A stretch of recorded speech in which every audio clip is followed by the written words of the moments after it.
Dis goeiemôre, good morning en dis tyd vir sport. Arnold Geerts is hier om ons op hoogte te bring van alles wat aangaan. Nou ja, Annie, terwyl ons lekker vakansie gehou het, was die sportvelde maar regtig besig. Dis meer as ooit eintlik om eerlik te wees. Wonderlike 2026 vir julle almal en natuurlik vir almal by die huis ook. Ek hoop dis 'n ongelooflike jaar.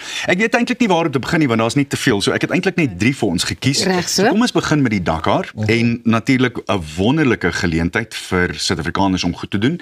En ek weet jy sal uit jou vel uitspring. Net die 5de vrou ooit wat 'n skof wen op die Dakar op 'n motorfiets, en sy's 22 jaar oud, sy kom van Stellenbosch af, Pak Klaasen. Ek wil net sê ek dra nie hoed nie, maar juffrou Klaasen wel gedaan. In elk geval gister se skof, ja, dit is asemrowend. Matthias Ekstrom het gister die 7de skof van die Dakar tydren in Saudi-Arabië gewen met laat drama vir Toyota en ons eie Henk Lategaan, terwyl Qatar se Nasser Al-Attiyah steeds bo in die motorkategorie gebly het. Lategaan het die skof gedomeineer en sou die algehele voorsprong geneem het, maar het albei deur sy vingers laat glip na die dag se laaste kontrolepunt toe die motor demper gebreek het en hulle moes stop en regmaak. In plaas daarvan het Swede se Ekstrom in 'n Ford Raptor die eerste bestuurder in die top motorkategorie geword wat vanjaar meer as 1 skof wen. Later gaan het Ekstrom gelei met 42 km van Riyadh na Wadi Al Dawasir, maar het 8 minute en 35 sekondes agter die wenner geëindig.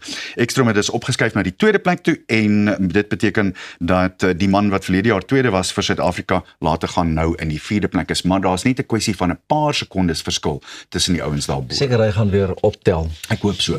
Kom ons hoop wat er nou gebeur het. Hulle het blykbaar in 'n klip vasgejaag en dit het die demper gebreek en toe neem hulle 8 minute en 42 sekondes om die ding reg te maak. Shame. Nou stel jou voor onder wat se druk jy moet werk as jy dit moet doen. Maar ek wou nou net gesê het, dit is regtig 'n uitmergelende uitdaging die Dakar. 1000 kilometer. Ja. En die feit dat ons as Suid-Afrikaners nogal so goed doen, want kyk Geniel de Villiers al die jare goeders en nou enkele ook, is amazing. Ek wonder wat maak Geniel met homself. Ek sien hy het oor die hele vakansie gepos, hy is by die see en hy voel seker asof 'n deel van sy lewe heeltemal weg is. Kan.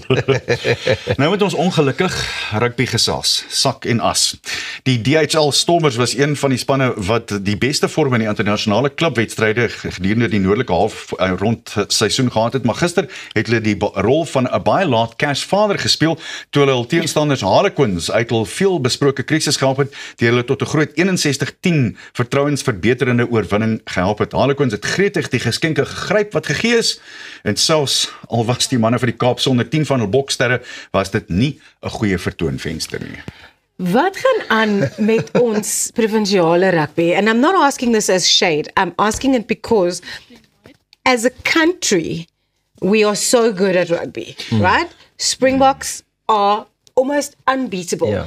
Is it the coaching? Is it because they're like here, then they're there, then they're there, then they must go back to Springbok team, then they must go back to their club, then they must go back to their province. Wat gaan aan?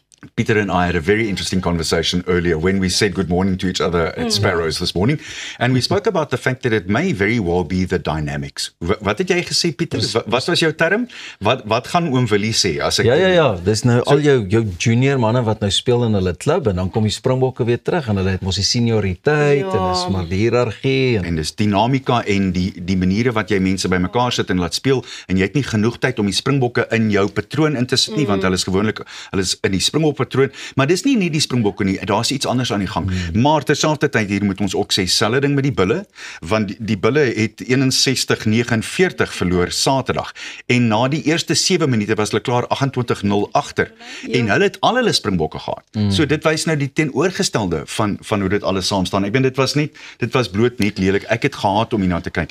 En ek het dit hier neergeskryf. Dit is seker die swakste verdedigende vertoning in waarskynlik 3 dekades van beroepsrugby wat die Bulle aanbetref, sonder enige twyfel. En dis weer eens moeilik om te verduidelik. Yeah, maybe the other teams are just better.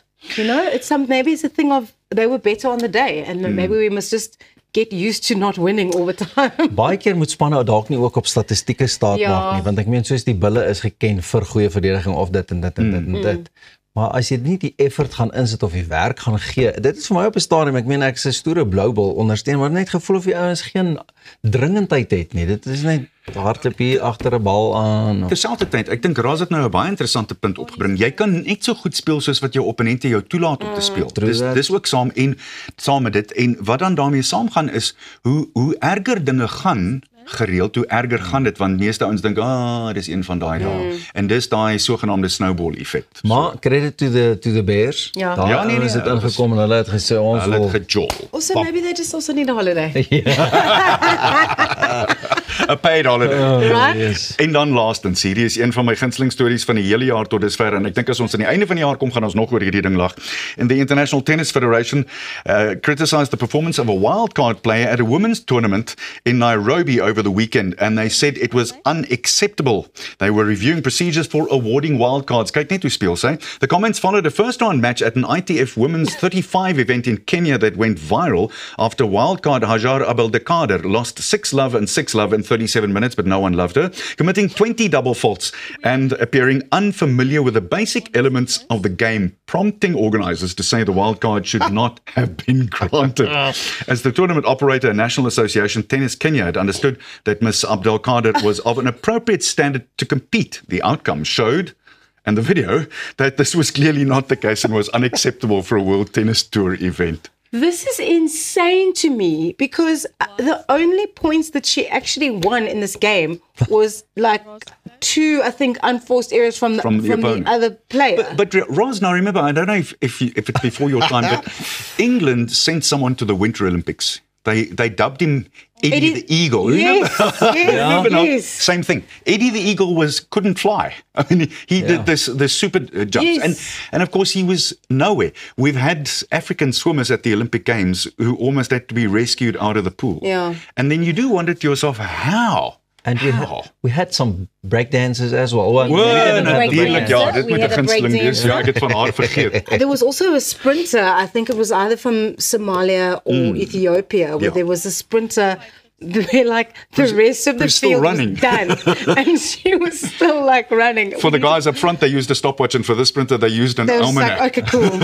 Don't worry, no rush, no rush. But sometimes also those kind of stories are just so heartwarming and funny. And it kind of, I know it's an insult to the people that really do play the sport. Because imagine someone that was really good that would have wanted that wild natuurlijk. card spot. Ja. And now it's become a bit of a joke. Daai mooi ou Afrikaanse termpie. Ag, shame. Ag, shame. Ons hoop vir minder ag, shame oomblikke in die sport hierdie jaar. Baie dankie, Arnold. Nou ja, ons almal weet die vakansie is verby en die beursie is leeg. Payday is ver, maar bly ingeskakel want net hierna gesels ons met Thys van Sail oor jou geldsake vir die res van Januarie, die 3 maande van Januarie.